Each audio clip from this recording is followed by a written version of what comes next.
Hello guys, today I'm here with another video of my Honda Civic 2010.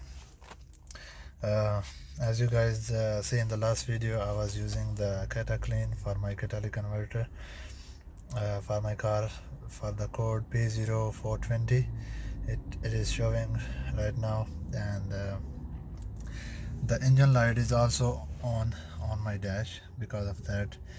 So that cleaner did not work. The light did disappear for some times, and then when I drive like 30 to 50 miles, then it came back on. And since then I already drove like 300 miles and it did not disappear. So now I'm going to use this Seafoam formula, which is I'm going to use directly into the catalytic converter, which I already have seen some videos on YouTube, and I'm just trying to do the same thing what they did. I'm going to remove the top converter, upstream O2 sensor, and I'm going to pour this like half bottle or maybe more than that into the catalytic converter directly and let it soak for 30 minutes, and then I'm going to um, turn on the car and let it sit for a while on the 2500 rpm, and or maybe 1500 rpm. I will just do that, and then I will drive a little bit and see if the code will disappear or not. So first I'm going to do is to disconnect the battery before removing the O2 sensor. So I will suggest you guys, if you guys have this anti-seize loop for the O2 sensors, because whenever you remove the O2 sensor you have to use this anti-seize on its threads, so the sensor will not get stuck in the catalytic converter. So um, let's begin the process. First I'm going to show you guys. I'll disconnect the battery, remove the sensor, and then I'm going to pour this Seafoam into the catalytic converter, and let's see what will happen. Stay tuned. So as you can see guys, first I'm going to remove the negative side of my battery, and this is the top sensor that I'm going to remove, and then I'm going to pour uh, Seafoam into the sensor. As you can see,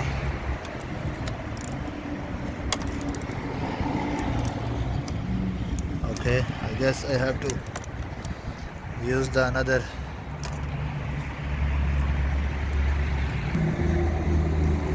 I'm going to use this one. The other one did not work, so as you can see, I open the negative terminal of the battery,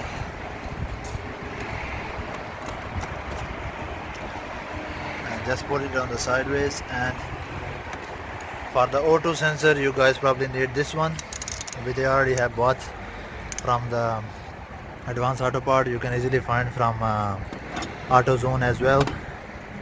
So I suggest to remove the plug first and be careful with it, because O2 sensor are very soft materials, and you have to be very careful with them when you remove them.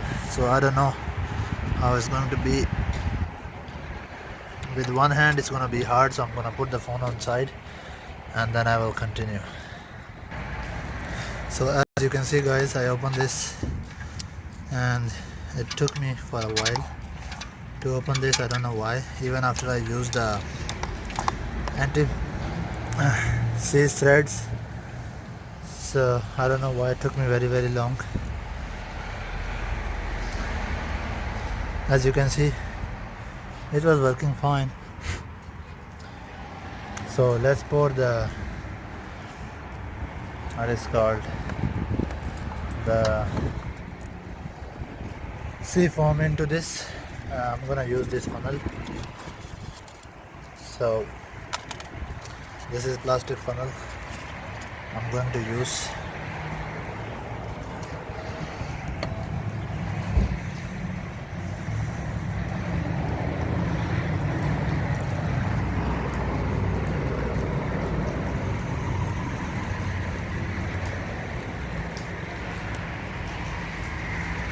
So right now I'm opening the bottle.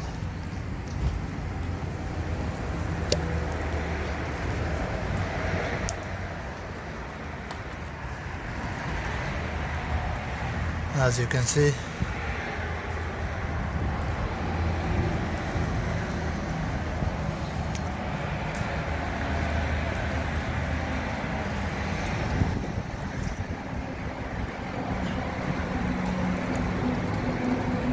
I'm just gonna put this.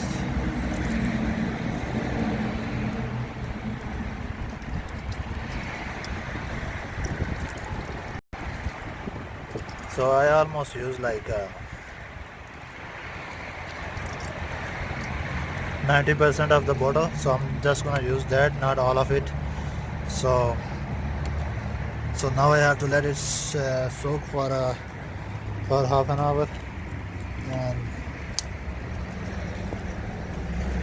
and then I will see what the results are, and I will show you guys later. So I will see you in the next video. So what I'm going to do is to let it soak for half an hour. Right now it's 4, so I'm gonna come back like after 25 minutes.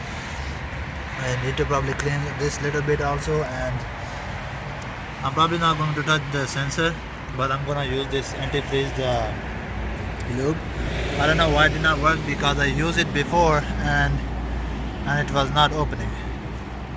I have to use my lot of strength to open this sensor. I don't know why. Usually it's not that tight, even after using the antifreeze. So first I will install the O2 sensor, then I will connect the negative terminal, and that's it. And then I will turn on the car and see how it goes. Okay guys, the moment of truth. I am back and I'm going to start the car.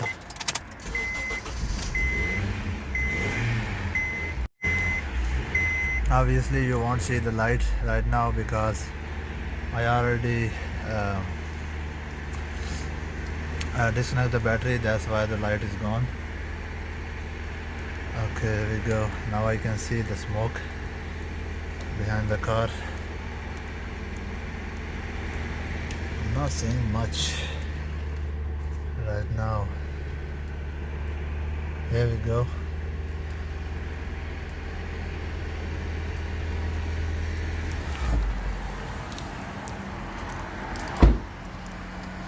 As you can see, right here, it's going to be for a while.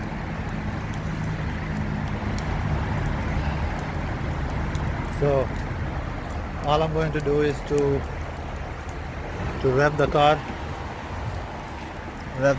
for a little bit. Oh my god, I should have closed the door. There is so much inside. Maybe I go like 3500 RPM.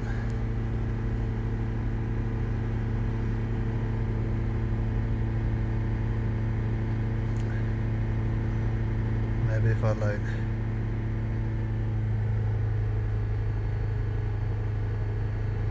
okay, well,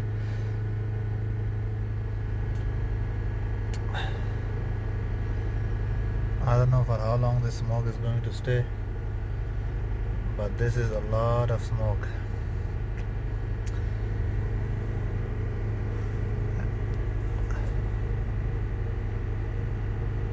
I don't know where I missed it, because I think in one of the YouTube videos, the guy mentioned that keep the engine warm. I don't know, like, and then put that, but I don't think so, because if its catalytic converter is warm and you put that, and it's extremely flammable material, maybe it will get the fire. So I did not warm the engine first and then put the Seafoam. Right now I'm just revving it on the higher RPM, so I can see how it goes.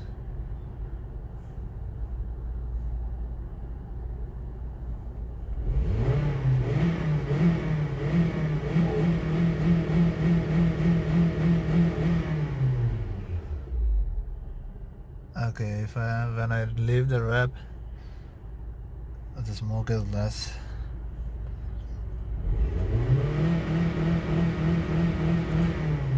I don't know, it's not going more than that.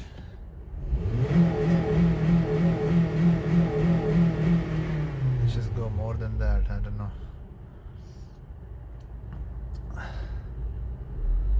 Right now I'm just going a little bit like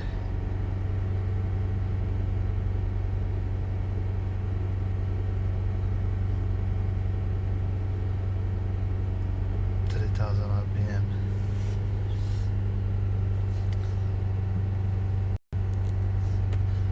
So if the light come back on, it's not going to come back on right now because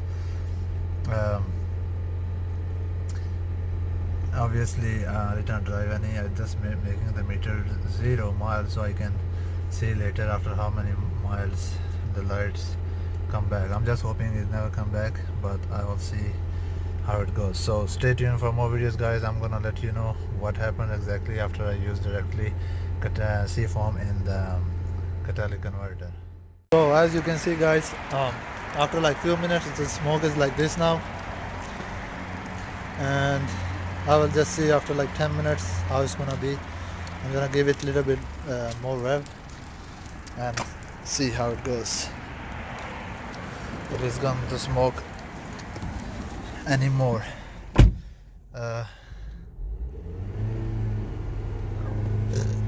Where do I see here? You can see obviously it's not like before, it's very less now, and I'm gonna give like 5 more minutes and then I'm going to drive a little bit.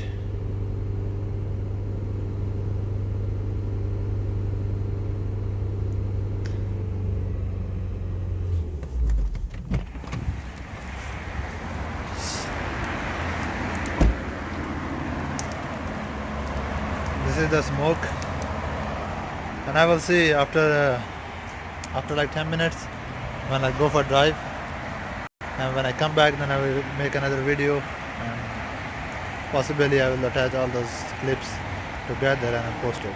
Stay tuned. So this is it, guys.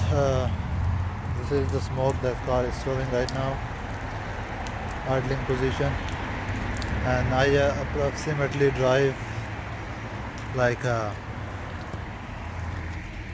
8.9 miles only on high revs, and like aggressively as is mentioned on the Seafoam. To do aggressive drive on the less speed road, all you can do is just to for the higher RPM. What I did is I drive on the D3, because when you drive on D3 the RPM is higher, so I drive on that. So whatever corrosion inside the catalytic converter is, or the rust and dust, everything will go out because of the higher RPM. And so let's see if the light's gonna come back or not. Stay tuned for the more videos. I'm gonna post an update video after like whenever I see the light again, I will make another video. If it did not come back, that's great. If it did, then which means the catalytic Seafoam did not work. That's all I can say. So hopefully it never come back again. So because for me it's just irritating to see any light on the dash, so I want my car to be clean with no problems, even it's with the high miles, but still it runs good, and that's the only problem it was there. So stay tuned for more video and see you in the next video. Peace.